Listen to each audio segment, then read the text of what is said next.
Because again, and in this video we'll be looking at ammonia and the compounds of ammonia. Ammonia is a hydride of nitrogen.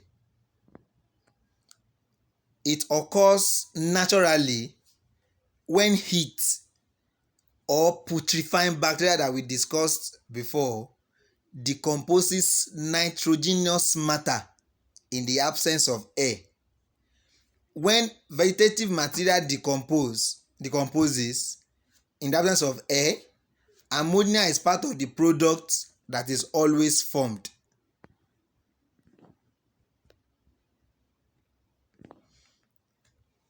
How do we produce ammonia in the laboratory?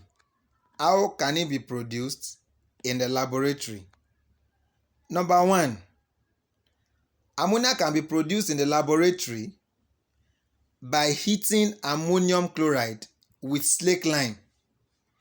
When you heat ammonium chloride with slaked lime, ammonia is always generated. Whenever all alkali react with ammonium salt, ammonia is always produced in that process. But out of all the alkali, calcium hydroxide is chosen because it is not deliquescent and is cheaper, relatively cheaper to get compared to all other forms of alkali.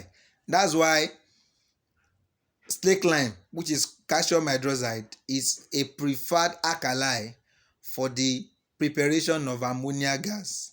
So how do we now produce ammonia gas from here?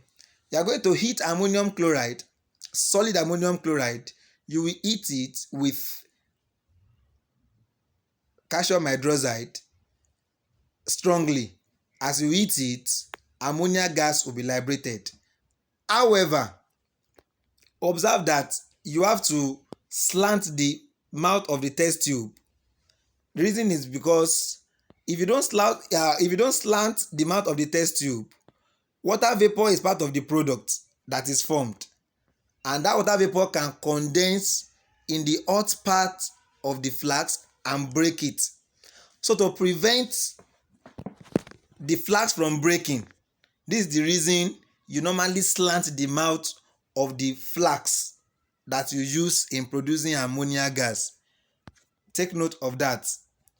Now, when you are drying ammonia gas, you don't use common drying agent like concave H2SO4, like calcium chloride. You don't use them because ammonia is an alkaline gas. Using acidic drying agent, we make it so that they will react with each other, and when they react, you are going to lose the gas. This is why the acceptable drying agent for ammonia gas is quicklime, which is called calcium oxide. That's quicklime. So as you can see in this diagram, you will see that the quicklime is packed into an apparatus called lime tower.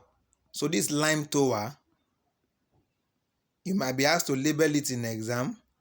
That's lime tower. That is where you put the lime, the quicklime, for the drying of ammonia gas. So as the ammonia is being produced through this slanted round bottom flask, it enters into the lime tower, gets dried by the quicklime, and is collected by upward delivery. Upward delivery because the gas is less dense than air. Now what will happen if you use H2SO4 or use calcium chloride? What will happen is that these chemicals will react with the gas to form the salt that we have shown on the screen.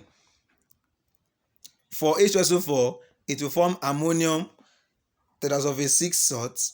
For calcium chloride, if you try to dry ammonia gas with it, it will react with the ammonia gas to form an addition product of calcium chloride. So this is why you don't use them as drying agent for ammonia, but instead you use a basic drying agent like calcium oxide to dry ammonia gas.